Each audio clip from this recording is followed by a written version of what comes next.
Discomfort is the cheat code for self knowledge and self understanding. Nothing will teach you more about yourself than entering an unknown situation and seeing how you'll respond. So, if you are uncomfortable with how life is right now, know that in order for things to get better, in order for things to change, you have to do something different, right? You have to do something outside of that current discomfort zone, which maybe you have labeled as a comfort zone. And it is scary, I understand. When I first came to Japan in 2003, when I was a wee lad, I was eight, maybe that's not wee lad, I don't know. I was 18 and I was like my second semester of university. One of my friends kind of convinced me, persuaded me to sign up for the Japan Adventure program. And I didn't want to do it. I was terrified, but he talked me into it. And it completely changed my life. But before that, before it changed my life, it messed everything up. I broke up with my first girlfriend and moved to Japan where I didn't speak any of the language. I didn't even have an interest in Japanese culture.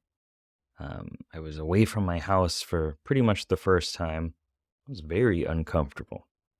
And through doing that, I learned the language. I learned that I liked living here. I liked the people here. I learned different things about myself that I liked and didn't like. And the reason for that was because I was uncomfortable and had to create a new identity for myself, essentially, which was a blessing.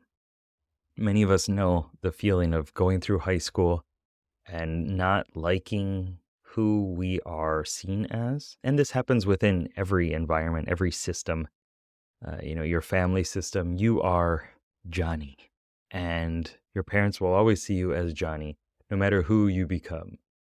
If you become a doctor or a lawyer, you're still Johnny who wet his bed when he was 5 years old and blah, blah, blah, right? They have all these stories in this past baggage, and same within school. And what going out of your comfort zone helps you do is it helps you find a different environment that requires you to take different actions. And in order to take those different actions, you likely have to learn something new. And when you're learning those new things, you have a different belief chain. You think differently. You have different thoughts about who you are and what's important. And that stems from this new identity or this altered variation of your identity. It's not like you're becoming a completely different person. It's adding different facets onto it, right? There's the part of you that hangs out with your friends. And that's one identity.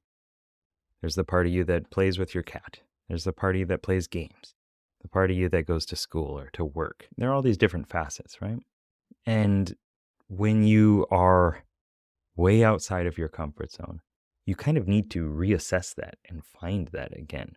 And it might not happen instantly, but through doing it, you tend to reflect over. I was talking to a client recently, and he has completely changed who he thinks of himself as. He's able to go into new situations. I'm not going to give any details, but he's able to go into new situations knowing that he will be fine, knowing that he'll be okay, that this is just one of those new adventures that's coming, and he knows the cycle of it's difficult, it's uncomfortable, and then he takes these actions and he kind of meets new people and adjusts and learns new skills and then returns back to the original comfort zone, right, of that situation.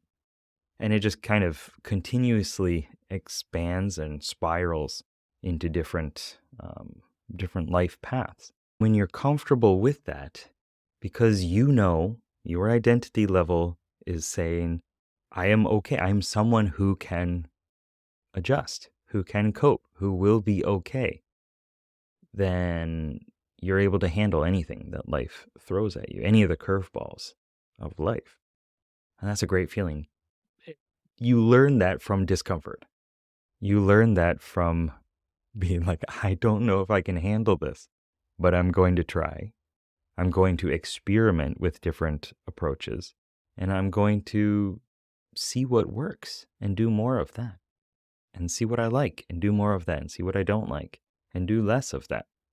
And seeing how you respond in those situations, even if you did something that you didn't like and you reflect back over it and you're like, ugh, that didn't feel good when I did that. Well, now you know.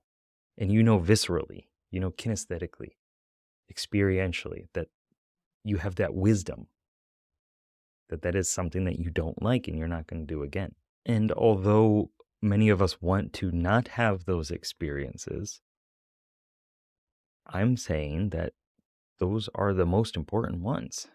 Those are the ones that really teach you the most. I can intellectually understand that I wouldn't want to I don't want to give examples. I wouldn't want to do something against my morals. But if I did it and then experienced it, oh, then I would 100% know. And I would like craft my lifestyle around that more. That's good.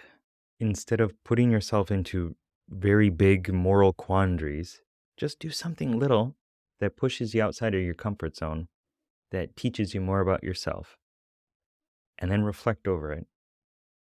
Ask yourself what went well, what didn't go well, what did you like, what didn't you like, and then use that as your compass, another way of adjusting your lifeline, your path to the future you that you want to become.